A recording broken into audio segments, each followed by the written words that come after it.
Taajira akka Pirankii sitii miti wallahi humna gareedha pirankii miti. Wanni an sodaadhu yoo jiraate isuma kanaadha. Boru maqaan kiyya akka ka'us hin barbaadu. Rooma daasa akka jedhamee maqaan kiyya kan barbaadu isinii galee ishee tan ani kabajaa haadha jaaladhuuf intala maraa jaaladhuuf malee wallahi keezii biraa walitti hin qabu. Keezii biraa keezii takkatti walitti hin qabu. Isiin anaaf obboleettiiti jeta dhiigaati. Akkasuma yaadaa dhalle borullee garuu mushaakilli wayiin dhalataami. Mushaakilli wayii gaafa dhalate Oromoo tanaan ajandaan fedhu. Kutaan akka wal qoodduun fedhu maaliin akka safaraan akka wal qoodduun fedhu sababbii kiyya sababbii mucayyoo tanaa arafaati wanni takkattiin akka miidiyaa kanarra haasamu hin barbaanne dhaamadhe isiin illee nagahee narraa dhaabadhu naan jette anillee gammachuudhaan irraa dhaabadha naa galatoomaa isin hundi keessanuu as jala jirtanii sagalee kiyya riikoordiin godhattan jedhee yaada ol naa kaayaa isiniin jedhaa xumuradhee jira galatoom yeroo waliin qabaanneef arafaat toofiq waan barbaachisu waan wal gargaaru wal bira ni dhaabanna waan achirraa fi dagmo ma'asalaam assalaamu alaykum warahmatullahi wabarakatuh wa alaykum salaam warahmatullahi wabarakatuh abdi dubbad Adis jabaadhu namni si qeequu danda'a asirratti koomentii badaa isinii kennuu danda'a kana kan hin ilaalinaan jabaadha abdi buturaa qafadhu wallahi wa alaykum salaam warahmatullahi xiqqashu qanna sinirraa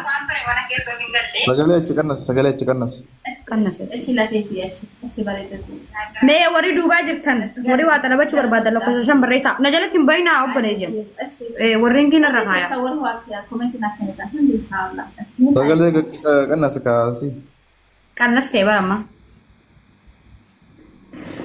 okay ani waan ta'ellee beeku as wal gootan tokkollee qofan qabu amma asaafati dhageeffadhee ture abdi anaafiti inshallah addunyaa akhiraa wajji jirraa gastii keenyan seenaa gastii kiyyan dhuftaa abdi ijoollee bexaam takasiin kabajaa siin jaalladha keessan deebiin siin jaalladha siin kabajaa saasaa namarraa baase qaama qulqulluu garaa suutu jirra ana fatiin tokko namni fatiin taane eenyu ta'uu hin danda'u hundi nama quba si qaba si galee namni maa namatti jirtu kunuunsi taasisamu jiraatin beektu malee atamuuf makee fakkeenyaa fi namnummaan si laalu daawwattoonni kee hordoftoonni kee warri qaama sitti dhiyaatu yoo fatii kabajuu hin dandeenye kabajaan kee namaan na godha maan na fayyadu. Fatii ani kabajuu hin dinne bara. Namni amma mana namni atama dhiba jirtu kunuunsi si jibba si galee hundi namaa si jibba nama tokko bate nama kumaatama si jibba. Haana jibbanii abdii wayina jibba. Ittoo kana nama jechuun nama hawaasa qabatee deemuudha malee yoo ta'e yoo hawaasa qabatee. Hawaasa sun ta'in ani dankaarraan kiyya rabbii gidduutti anaaf. Sababni ati fatii si aarse maali sun jenni deebii qabda sababni maali? Ani dankaarraan kiyya anaaf rabbii kiyya jidduu dankaarraa ta'uudha malee kachirraa hafee fayyaa jahaan guutuun qaba dalagadee akka nama kumuu keessaa ba'uun danda'a. Sababni maali siin jee sababni ati sifatii ololtanii maali maal si godhe maal si balleesse maal si miidhe. Waan takka balleessine amma waa'ee fatii keessa deebuuf miti abdii ani bar jechuun ilmi namaa na jibbee fi miti bar waan naan rabbii biraa malee.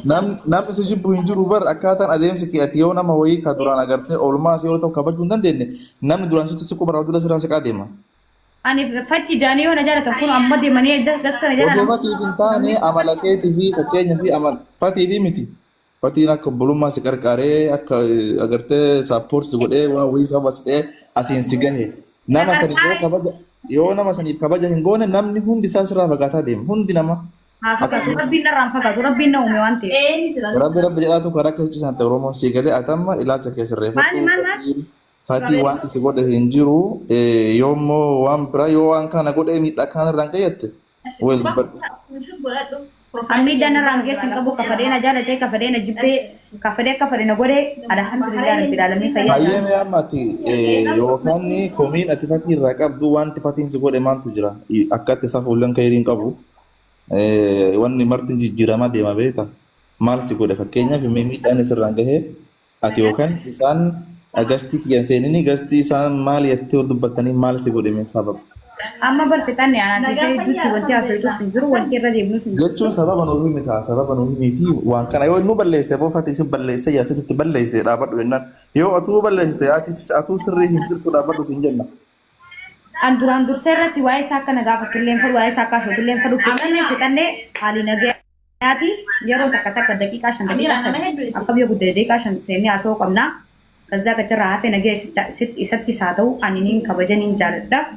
وبراسون تهي حاجة والفانا نعمل في تكسيني نجي أنجرات جرا إنيس نجي أنجرات جرا إنيس نجي أنجرات جرا سيدا سانو ما فهم كنا في نريد جبنا خنا نجي نبي إني نجرو متى ساجراتو نجرو Sagalee sirreessa nama tiyaa soosan yeroo asoo jirra waan ta'eef sagalee san gabaabseetiin kan dura.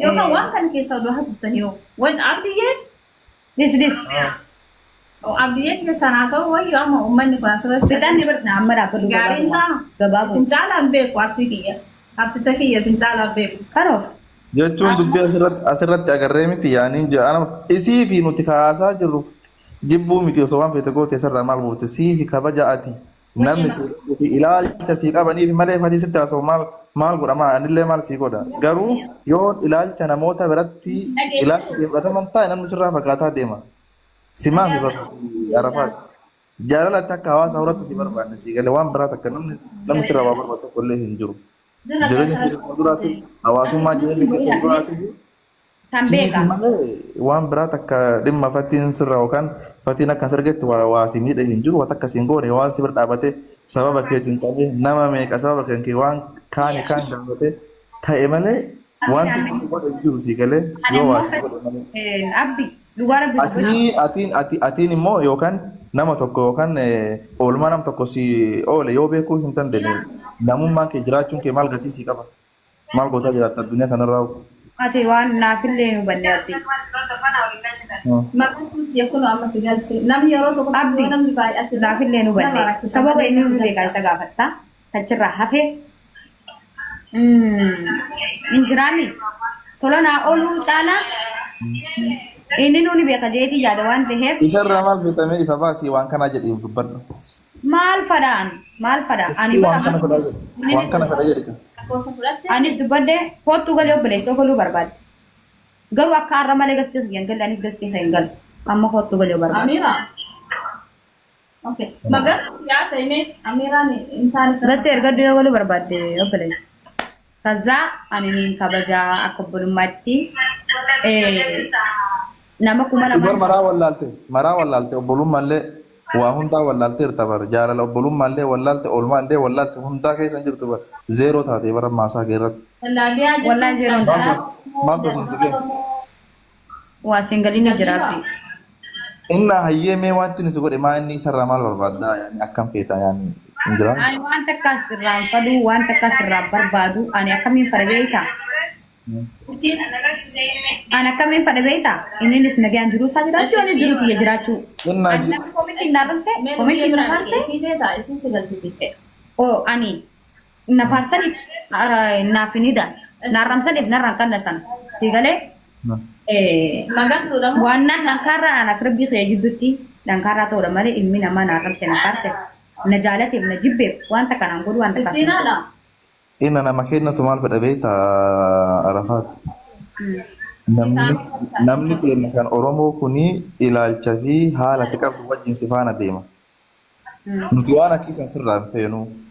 Fuulduratti akka ati guddattu waan barbaadu wallahi isa dhugaa.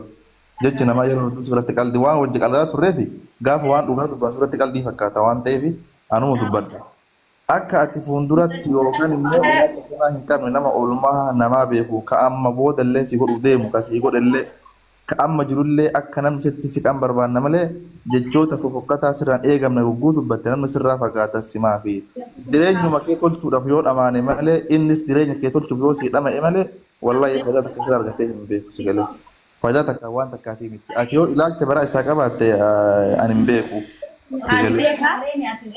San dhugaa fedhi galatoomii ani namni fedhiin kabanya maal naa godhaa jette sanillee mirga feeti an garuu isin lamaan ni kabaju. Ana qofaa miti hundi namaa hatta Maryam sin kabaju rabbul kaaba aqsun billah sin kabaju fadhiin kabanya sin kabaju. Nan kabaju isillee yoo barbaadde ani irraa hin deema. Fedhi jettee waan kabanya irraa hin deema warabbal kaaba. killen tahu anak killen tahu Kanas ya faham. Wallahi billahi irraa deemee mana madaamii seenee dalagan. Ati karoora karimee asiin dura waameeqa siin jenne arafaati gaafati basaasuu irraa galtee biyya galtee an gaafa sitti dhufee finfinni tola garree ni ani waameeqa siin jedhe karoora wayiin qabdu karoora wayii maa waa hin bocatin fuuldura kee. Karoora wayii fedhii wajji eddaan uffannoo wanti fedhe laal duniyaan tana kana fatii dhiisimee fakkeenyaaf karoora itti qabdu maali? Anammas barbaannaan kiyya amaaraa jin kiyya fadhiin kiyyaan fatiin adda boodha malee karoora kiyyaniin beeka kaayyoo kiyyaniin beeka. Fatiin maal si godhame yaa'anii jechuun namni yoo barbaade yoo walii tole assalaamu alaikum jechuun danda'a si galee wantummaan sun dubbisuudhaan dubbisuutu maaltu achi gahee dhaabara mala. Caalchisee jireenya kana caalaa jijjiirama kana caalaa bareedina kana caalaa jaarummaa caalaa miskiinummaa caalaa waan namaa fayyaa. Alhamdulillah asoo har'a isin fudhee Itoophiyaan deebistee taatellee natti dhagamu maaliif waan naan affatii dhiisa. Wayye jalqabtiya. Bara gammaatti wanni keeftoomina naatee hin jiran maal akka tifeetu waan kana si godhee wallaalee bara maaluma si godhe. Wanta kana goone anammas bara wajjinaasu kulli gasti isaan seenu hin jenne baran nin seenu daqiiqaa yoo kam daqiiqaa shan ba'e wajjinaasu eefmaati yagalatu daqiiqaa shan ni naasoo Meegasti gaafa dhugaatti jedhaani. ammas hin seenu hin jenne baran. Meegasti gaafadhu. Jechuun waanuma inni si godhe baruu fi akka waan yookaan inni si miidhatti wanna ati dubbatte. Abdii kiyya. Mee takkaa dhiisaa namni yeroo miira keessa jiru haasaa gaariilee na haasa'u akka gaariitti si haasa'u jedhi mee dubartiin beeyta yeroo waa dubbattu yeroo isaa waan hundaa galaafattee fitti. Mee isin irra eega ilmaan dhiiraa taatan isin isirra xiqqoo isii wayyaawaa ta'aate mee amma dhiisaa akkuma nama wallaalee yeroo wayii kennaafi naa galte isin bakka mee akkuma nama wallaalee xiqqoo isii tasgabbaawaa amma fatiilee tasgabbeessi ani isiin tasgabbeessaa mee uummanni kunillee hin girgiraa'in haa tasgabbaa'u shaalla suutu jennee galgala wal geennee haasofna Maryam illee alaa haa dhuftu. Wallahi abbaan fadhee yoo dhufe Akkasin hoyyuu abdiyyee dhiirri asii kabaja feetti us beetoon akkanaa dhiirarsi. Abdii. Ayyee taate. Akkasii wayyoo abdii kiyya mee dhaqiifatillee tasgabbeessi yoo balleesse immoo lakki balleessite naan jedhe. Laan balleessine sababa jiru dhugaadha. Ishi lafee kiyya akkanatti dubartii wajjiniin akkasii haasa'ullee gaarii keerii miti yoo nu hin beektamii hormanii kennallee yeroo tokko tokko. Waanuma asirratti ajantaan kee faasoo malee waan biraa miti. Numatu qabbaneessaaf shira hin qabbanaa wanni martuun sirraa. Ayyee galatoomaa ishee. Ashi galatoomii abdii kiyya waan na dhageetteef waan tole naa jetteef eessi naa jettoonni marti. Ayyee baa. Ashi ambassaa kiyya.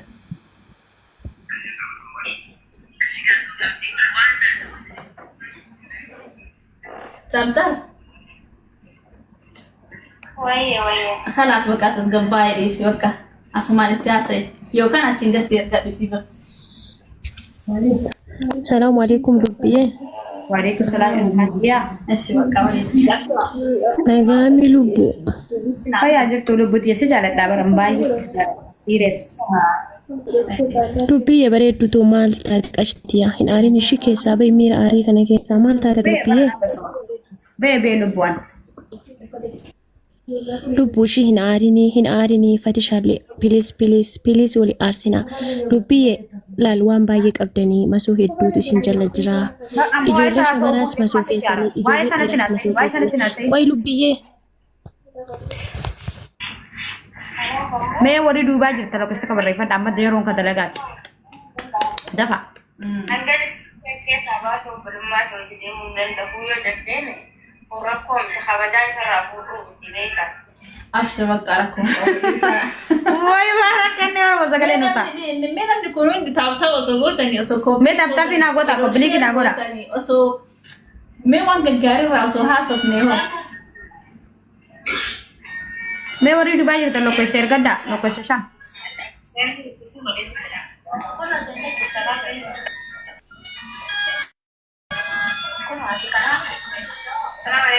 Waalaikum salam warahmatullahi wabarakatuh. Waya Iman. Waya Iman. Waalaikum salam Iman. Kan rambut lama tak jengka. Mee tu kabat dame namni gari. Iman. Assalamualaikum. Waalaikumsalam warahmatullahi wabarakatuh. Jirti Lubbiye. جد قالت ربي Magana jiraate. Dhugaadha. Baga jiraate lubbuu qaalii. Dubbii qashtii. وهي لفو Anaa jiraatu baay'ee dubartii madda keessana magana gaarii. Lubbuu waa hundaafuu ati dubartiidha waan ta'eef maaliif bakka duraan dhufte sani yaadadhu alhamdulillah isaanillee adda